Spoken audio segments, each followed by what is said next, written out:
विद्यार्थी मित्रमैत्रिणींनो, the officer your personal mentor याच्या यूट्यूब चॅनलवर आपलं सहर्ष स्वागत आहे। आज आपण पाहणार आहोत इतिहास विषयाची तयारी कशा पद्धतीने केली पाहिजे। मागच्या 2 दिवसांपासून आपण पाहतोय, आपण पहिल्यांदा पाहिलेलं आहे की तयारी कशी केली पाहिजे, स्वरूप संरचना कशी आहे परीक्षेची 2025च्या, आणि काल आपण पाहिलेलं आहे भूगोल या विषयाची तयारी कशी केली पाहिजे। आज आपण पाहणार आहोत त्याच सिरीज मधला पुढचा टप्पा, इतिहास विषयाची तयारी कशी केली पाहिजे। आणि उद्याच्या लेक्चर मध्ये असणार आहे संदर्भ साहित्य आणि अभ्यासक्रम यांचा मेळ घालून कशा पद्धतीने आपण संदर्भ साहित्याची निवड केली पाहिजे आणि कसा अभ्यास केला पाहिजे। तर चला आज आपण पाहणार आहोत इतिहास विषयाची तयारी कशा पद्धतीने केली पाहिजे, नेमकं काय स्वरूप आहे 2025च्या यूपीएससी आणि एमपीएससी परीक्षेचे। हे पाहून झाल्यानंतर तुम्हाला सगळ्यात पहिल्यांदा हे जाणवलं असेल की पेपर फर्स्ट मध्ये इतिहास हा पहिल्यांदा आहे, इतिहास झाल्यानंतर भूगोल हा पार्ट आहे। तर हा इतिहास नेमका का टाकलेला आहे यूपीएससी किंवा एमपीएससी ने अभ्यासक्रमामध्ये, काय गरज आहे या इतिहासाची आपल्याला जाणून घेण्याची। आपल्याला बऱ्याच वेळा वाचताना असं वाटतं की का बरं आधी मानवाची उत्पत्ती कशी झाली, तो काय खात होता, तो काय जेवला, कृषी त्याने काय अन्न पिकवलं, कशा प्रकारे डेव्हलपमेंट केली, ठीक आहे, हे आपण का वाचलं पाहिजे। हा प्रश्न पडतो का कधी? हा पडला पाहिजे बघा। हा प्रश्न जेव्हा तुम्हाला पडेल तेव्हाच तुम्हाला इतिहासाचं महत्त्व लक्षात येईल। आता इतिहास म्हणजे नेमकं काय आहे बघा, इतिहास म्हणजे आहे आपली पार्श्वभूमी, आपला भूतकाळ। आपण आज इथे जे उभे आहोत ते उभे राहण्यासाठी आपण काय काय गोष्टी आणि कशा प्रकारे आपण ती डेव्हलपमेंट केलेली आहे, मग ती सामाजिक असेल, शारीरिक असेल, ठीक आहे, भौतिक असेल किंवा बाकीची कृषी असेल, व्यापार असेल, कुठल्याही प्रकारची, तर ती डेव्हलपमेंट कशा प्रकारची होत गेली, ठीक आहे, हे म्हणजे इतिहास आहे। म्हणजे बघा, जो माणूस आहे याची उत्पत्ती आपण म्हणतो की वानरापासून झाली, ठीक आहे, वानरापासून त्याच्या पाठीच्या कण्याची जशी जशी डेव्हलपमेंट होत गेली तसा हा ताठ कण्याचा माणूस तयार झालेला आपल्याला दिसून येतो, बौद्धिक माणूस। तर या मानवाची उत्पत्ती कशी झाली, डेव्हलपमेंट कशी झाली, ही एक प्रोसेस आहे। आणि ही प्रोसेस जितक्या चांगल्या पद्धतीने आपण समजून घेऊ, असं म्हणतात ना, भूतकाळातल्या गोष्टींवरून आपण भविष्यकाळातल्या गोष्टींबाबतीत निर्णय घेऊ शकतो। तर त्यामुळे तुम्हाला तो इतिहास माहीत असणं गरजेचं आहे, म्हणून याचा समावेश आपल्याला अभ्यासक्रमामध्ये केलेला दिसून येतो। मग या इतिहास विषयाचं महत्त्व काय आहे बरं? फक्त तो एवढा सिलेबस दिला तेवढ्या पुरताच तो मर्यादित आहे का परीक्षेच्या दृष्टीने? तर नक्कीच नाही। बघा, इतिहास विषय जो आहे तो सामान्य अध्ययन 1 मध्ये याचा समावेश दिसून येतो आपल्याला, ठीक आहे।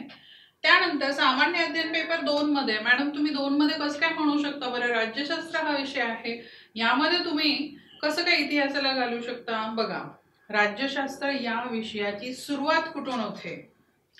सुरुवात जी होते 1773च्या कायद्यापासून आपण सुरुवात करतो, बरोबर आहे। राज्यघटना निर्मिती आहे किंवा कशा कशा प्रकारे आपल्याला स्वातंत्र्य मिळालं, संविधान सभा कशी आली, हा काय आहे? हा इतिहासच आहे बघा। हा जर तुम्हाला चांगल्या पद्धतीने माहिती असेल तर नक्कीच तुम्हाला राज्यशास्त्र सुद्धा चांगल्या पद्धतीने कळणार आहे। इथे तुम्हाला इतिहासच मदत करणार आहे। दुसरा आहे सामान्य अध्ययन पेपर 3, इथे आहे अर्थशास्त्र, ठीक आहे। अर्थशास्त्राची पार्श्वभूमी सुद्धा ऐतिहासिकच आहे।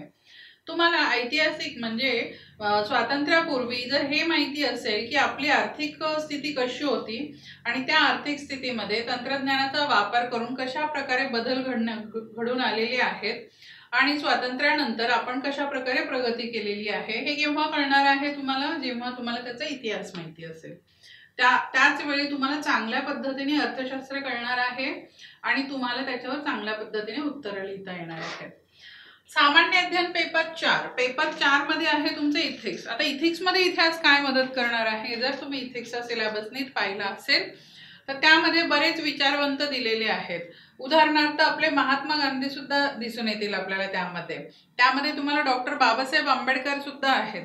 असे जे समाजसुधारक आहेत किंवा जे विचारवंत आहेत यांचा समावेश पूर्णतः इथिक्स मध्ये करण्यात आलेला आहे की त्यांनी इथिक्स म्हणजे काय आहे, नैतिक आचरण, तुमची डिसिजन कॅपॅसिटी कशा प्रकारे डेव्हलप झाली पाहिजे, त्यासाठी तुम्हाला कोणत्या कोणत्या गोष्टींचं नॉलेज असलं पाहिजे, याचा समावेश सगळा इथिक्स मध्ये करण्यात आलेला आहे। त्यामुळे इनडायरेक्टली इतिहास हा विषय तुम्हाला इथिक्स मध्येही मदत करणार आहे।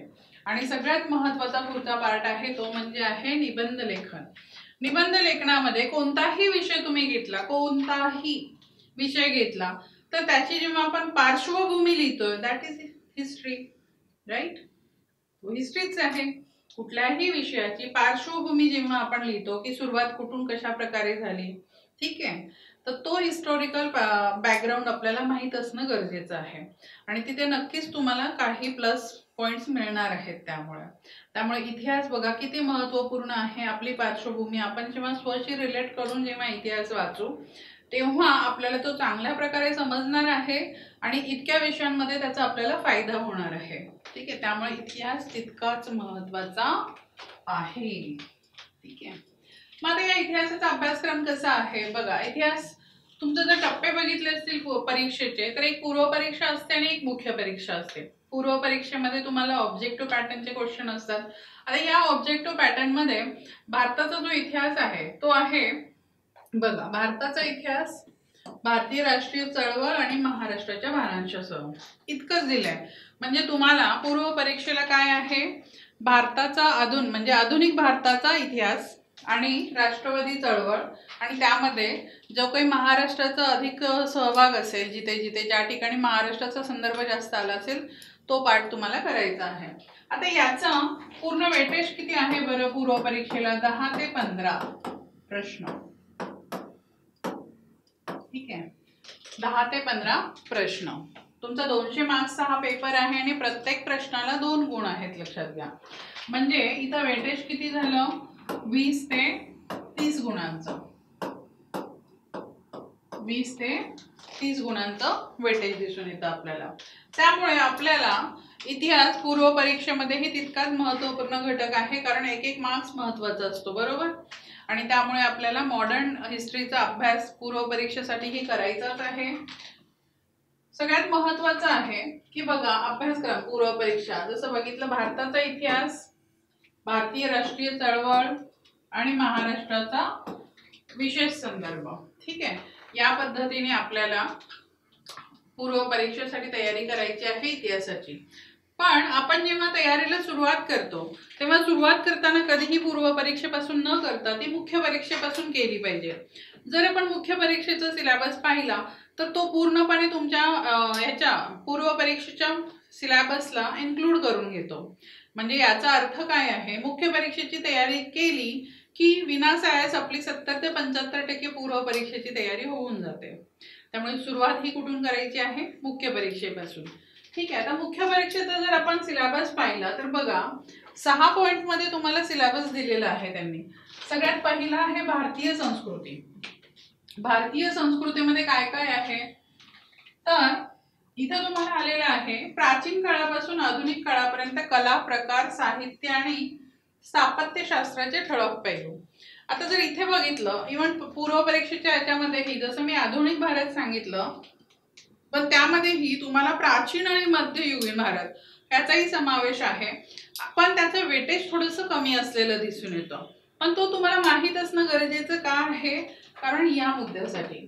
कारण इथे काय केलेलं आहे त्यांनी, भारतीय संस्कृती म्हणजे सांस्कृतिक डेव्हलपमेंट प्राचीन काळापासून आतापर्यंत कशी झाली याचा पूर्ण समावेश यामध्ये आहे. बघा इथे त्यांनी दिलेलं आहे आणि प्राचीन काळापासून आधुनिक काळापर्यंत, प्राचीन काळापासून आधुनिक काळापर्यंत. त्यामुळे इथे तुम्हाला प्रश्न कशावर येणार आहेत, तुमचा एन्शंट इंडिया असेल, मिडिएवल इंडिया असेल किंवा मॉडर्न इंडिया, तिन्हीच्या ह्याच्यावर तुम्हाला आर्ट अँड कल्चर मध्ये प्रश्न दिसून येतात आणि त्याप्रमाणेच इम्पॉर्टन्स तुम्हाला तिथे दिसून येतं. यामध्ये काय काय विचारणार मग ते आर्ट अँड कल्चर मध्ये बघा, कला प्रकार, साहित्य आणि स्थापत्य. कला प्रकार मग ती चित्रकला असू दे, ठीक आहे, किंवा वास्तुकला असू दे किंवा संगीत कला असू दे, नृत्यकला असू दे, व्हॉट एव्हर जे काही असेल त्या सगळ्याचा समावेश तुमचा कला प्रकारमध्ये होईल. साहित्य म्हणजे संदर्भ, जे काही ग्रंथ निर्मिती झालेली आहे, जे नाटक वगैरे निर्मिती झालेली आहे, लिखित जे काही साहित्य उपलब्ध असेल ते सगळं साहित्य. आणि पुढचं आहे स्थापत्य. जर स्थापत्य बघितलं तर वेगवेगळ्या ठिकाणी वेगवेगळ्या प्रकारे डेव्हलपमेंट झालेले दिसतात आपल्याला. स्थापत्यामध्ये नवीन नवीन आपल्याला प्रयोग झालेले दिसतात.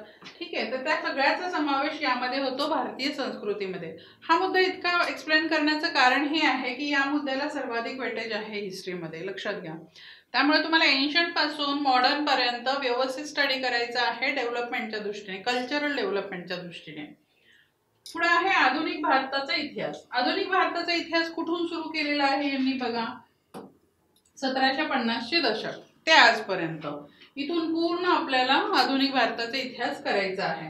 मग यामध्ये काय आहे, महत्वाच्या घटना, समस्या, व्यक्तिमत्वे, ठीक आहे, हा पार्ट सगळा आपल्याला कव्हर करायचा आहे. त्यानंतर आहे स्वातंत्र्य संग्राम. स्वातंत्र्य संग्रामाचे वेगवेगळे जे काही वेगवेगळ्या भागामधील टप्पे आहेत, त्यामध्ये योगदान दिलेले व्यक्ती आहेत. ठीक आहे, तर या सगळ्यांचा आपल्याला अभ्यास इथे करायचा आहे. त्यानंतर पुढचा मुद्दा त्यांनी दिलेला आहे स्वातंत्र्योत्तर भारत. बघा, स्वातंत्र्योत्तर एकत्रीकरण म्हणजे राज्य निर्मिती कशी झाली, भारताची निर्मिती कशी झाली, वेगवेगळे राज्य कसे डेव्हलप झालेले आहेत. ठीक आहे, आणि संयुक्त महाराष्ट्राची निर्मिती कशी झालेली आहे, हा सगळा पार्ट यामध्ये आला. जगाच्या इतिहासामध्ये आपल्याला काय करायचं आहे, 18व्या शतकापासून समाजावर घडलेल्या घटना आणि स्वरूप यांचा अभ्यास करायचा आहे. म्हणजे विशेष करून आपण म्हणू शकतो औद्योगिक क्रांती, महायुद्ध. ठीक आहे, औद्योगिक क्रांती आहे, मग महायुद्ध झाले, वसाहतवाद आहे, राष्ट्रीय सीमा पुन्हा काढणे, उपनिवेशीकरण, साम्यवाद, भांडवलशाही, समाजवाद यासारखे जे काही राजकीय तत्वज्ञान विषयक ज्या काही कन्सेप्ट आहेत, त्या कन्सेप्ट इथं समजून घ्यायच्या आहेत. त्या कन्सेप्ट मधून आपल्याला कळणार आहे की वसाहतवादाची निर्मिती कशी झाली, त्या काळचा साम्राज्यवाद कसा होता, आणि त्यामधून मग युरोपीय जे राष्ट्र होते, युरोपीय राष्ट्रांनी वेगवेगळ्या ठिकाणी आपल्या वसाहती कशा निर्माण केल्या आणि त्या वसाहतींचा परिणाम पुढे कसा झालेला आहे, किंवा भांडवलशाही काय होती, महायुद्ध का झाली, औद्योगिक क्रांतीचा परिणाम काय झाला. ठीक आहे, शीतयुद्ध म्हणजे काय, या सगळ्या गोष्टींचा स्वरूप आणि परिणाम या दोन सगळं आपल्याला अभ्यास करायचा आहे यामध्ये. आता एवढा सिलेबस दिलेला आहे आपल्याला 6 मुद्द्यांमध्ये, पण आपल्याला तो जरी मुद्दे 6 असतील तरी आपण बघितलेलं आहे की खूप फास्ट आहे. ठीक आहे, मग या सिलेबसचा आपण अभ्यास कसा केला पाहिजे. बघा, UPSC 2023चा GS1 चे विश्लेषण केले आपण. इथे जर वेटेज बघितलं आपण तर हिस्ट्रीला आपण बघू शकतो की 75 मार्क्सचं वेटेज आपल्याला दिसून येतं.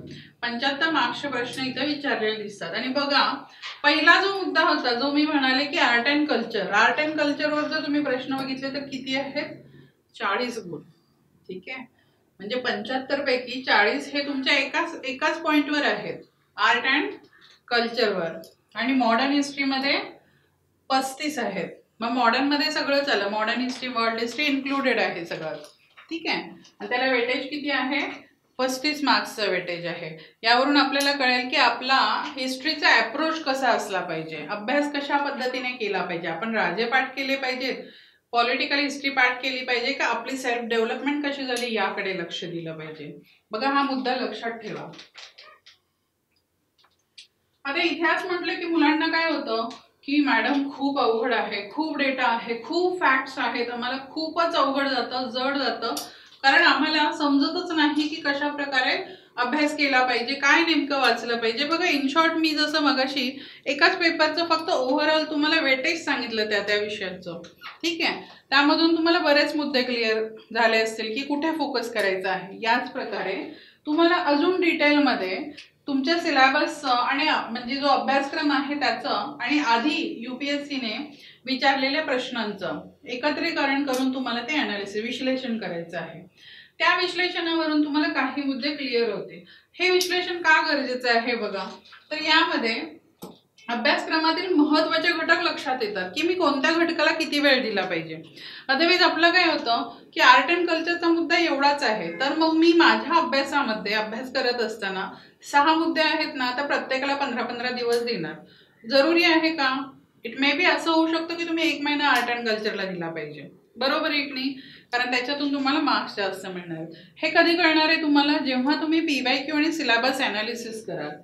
अभ्यासाला तुमच्या योग्य दिशा मिळेल. बघा, तुम्हाला वेळेचे योग्य व्यवस्थापन करता येईल. प्रश्नांचं स्वरूप पण लक्षात येईल की कोणत्या ह्याच्यावर कशा प्रकारचे प्रश्न विचारले जातात. म्हणजे फक्त आर्ट अँड कल्चर करायचे म्हणजे मग ठीक आहे, साहित्य स्थापत्य हे ते मी सगळं पाठ करणार आहे. गांधार शैली काय आहे, मथुरा शैली काय आहे, ठीक आहे, मधुबनी शैली काय आहे, सगळं प्रकार मी पाठ करणार आहे. मॅडम हेमाडपंथी काय आहे मला विचार, झोपेत उठून विचारलं तरी मी सांगू शकतो. ठीक आहे, काहीच उपयोग नाही जर तुम्हाला UPSC कसे प्रश्न विचारते हे माहीत नसेल तर. जेव्हा तुम्हाला प्रश्न ओव्हरऑल येईल ना, ठीक आहे, तेव्हा तुम्हाला क्लिअर होईल की अरे मी पाठ केलेलं नेमकं मी काय लिहू इथे, प्रश्न पडला की नाही. त्यामुळे त्यासाठी गरजेचं काय आहे, आधी PYQ आणि सिलेबस अनालिसिस करणं. आणि त्यासाठी तुम्ही ते केल्यानंतर तुम्हाला प्रश्नांचं स्वरूप कळणार आहे. बघा, यामध्ये तुम्हाला इव्हन संदर्भ साहित्याची पडताळणी सुद्धा करता येते. जर तुम्ही PYQ काढून बघितले, आधीचे प्रश्न काढून बघितले, तर तुम्हाला नक्कीच कळतं की ह्या प्रश्नांचं उत्तर मी ह्या सोर्स मधून लिहू शकतो का. ठीक आहे, या सगळ्या गोष्टींसाठी पहिली स्टेप काय आहे, जसं आपण सिलेबस कळतो, आपल्याला सिलेबस घेऊन रीड करतो, तो थोडासा डिकोड करतो. त्यानंतरची दुसरी स्टेप असणार आहे तुमची की त्याचं PYQ अनालिसिस, सिलेबसचं आणि PYQचं अनालिसिस करणं तितकंच गरजेचं आहे. आणि मग तुमचा ऍक्च्युअल स्टडी स्टार्ट झाला पाहिजे. ठीक आहे, आता तिसरा महत्वाचा मुद्दा असतो, मग ठीक आहे आम्ही सिलेबस पाहिलेला आहे, आता अभ्यासक्रम आणि PYQचं आम्ही अनालिसिस पण केलेलं आहे. पण मॅडम आम्हाला प्रश्न पडलेला आहे की आता आम्ही नक्की अभ्यास कसा सुरू करायचा. ठीक आहे, कारण आता इतिहासामध्ये पाठांतर खूप आहे. मग तुम्ही तर म्हणताय की कन्सेप्ट समजून घ्या, आता आम्हाला कुठे कन्सेप्ट दिसतच नाहीये तर त्या काय समजून घेणार आम्ही. ठीक आहे, बघा, तर ते यामध्ये कसं आहे की अभ्यास कसा करावा. तर अभ्यास करताना इतिहास खूप अवघड आहे असं वाटतं, कारण फॅक्च्युअल डेटा जास्त आहे. सनावळी कशा लक्षात ठेवायच्या हे जनरली येणारे प्रश्न आहेत विद्यार्थ्यांचे. आम्हाला कळतच नाही की कशा लक्षात ठेवायच्या सनावळी, फ्लो कसा लक्षात ठेवायचा, किंवा फॅक्च्युअल डेटा कसा लक्षात ठेवायचा, आणि संकल्पना कशा समजून घ्यायच्या. तर बघा कसं असतं, प्रत्येक विषयाचा ना एक फ्लो असतो. जेव्हा आपण एखादी कादंबरी किंवा स्टोरी वाचतो तेव्हा आपल्याला ती छान लक्षात राहते की नाही. तिथे आपण पाठांतर करतो का कुठल्या गोष्टीचं. आपण कधी कधी वाचलेलं पुस्तक सुद्धा आपण खूप 2 वर्षांनी 3 वर्षांनी कुणाला तरी त्याची स्टोरी सांगतो. तर इतिहास हे सुद्धा आपल्या स्टोरीज आहेत ना. तुम्ही स्टोरी स्वरूपात वाचा, तुम्हाला पाठांतराची गरजच नाही पडणार. जिथे तुम्हाला असं वाटतंय की कंटिन्युअस कन्फ्युजन होतं डेटा, फॅक्च्युअल डेटामध्ये किंवा सनावळींमध्ये, डायरी मेंटेन करा, डेली डायरी मेंटेन करा. डेली डायरी मेंटेन केल्यामुळे त्या गोष्टी लिहा, फ्लोचार्ट्स तयार करा, डायग्राम्स बनवा. यामुळे काय होईल की तुम्ही कधीच विसरणार नाही की तुम्ही जो काही अभ्यास करताय किंवा जे काही फॅक्ट्स असतील ते तुम्ही कधीच विसरणार नाही. त्यामुळे रीडिंगला रायटिंगचं जोड द्या. जेव्हा तुम्ही लिहायला सुरुवात कराल तेव्हाच तुमच्या चांगलं लक्षात राहणार आहे. मग ते शॉर्ट नोट्स काढणं असेल, डायग्राम्स तयार करणं असेल, डायरी मेंटेन करणं असेल, या गोष्टी सगळ्या तुम्हाला करणं आहे. ठीक आहे, पहिल्यांदा त्या विषयाचा फ्लो समजून घ्या आणि मग तुम्ही ऍक्च्युअलमध्ये या गोष्टी सुरू करा. ठीक आहे, आता या विषयासाठी मग ठीक आहे आम्हाला कळलं की कसं वाचायचं आहे, कशा पद्धतीने काय करायचं आहे. पण मग ठीक आहे, कसं वाचायचं कळलं, पण काय वाचायचं, कुठून वाचायचं, आता हाही प्रश्नच आहे. सगळ्यात पहिल्यांदा बघा विद्यार्थी मित्र मैत्रिणींनो, जर तुम्ही मराठी मीडियम मधून प्रिपरेशन करत असाल, भले UPSC असेल MPSC असेल, तर सगळ्यात महत्त्वाचं आहे, आणि तुमचं जर शालेय शिक्षण मराठी मीडियम मधून झालेलं असेल तर सगळ्यात पहिला प्रत्येक विषयाचे स्टेट बोर्ड रीड करा. ठीक आहे, आणि त्यामुळे सगळ्यात महत्त्वाचं आहे स्टेट बोर्ड. का रीड करायचे स्टेट बोर्ड, तर तुम्ही आधी अभ्यास केलेले असल्यामुळे त्या पुस्तकांमधून ते विषय खूप फास्ट चांगल्या पद्धतीने ग्रास्प होतात. अंडरस्टँडिंग चांगली क्रिएट होते त्या विषयांबद्दलची, आणि NCERTची भीती कमी होऊन जाते. ठीक आहे, आणि त्यानंतर तुम्ही ऍक्च्युअलमध्ये NCERT रीड करत असाल तर त्या इंग्लिशमध्येच करा.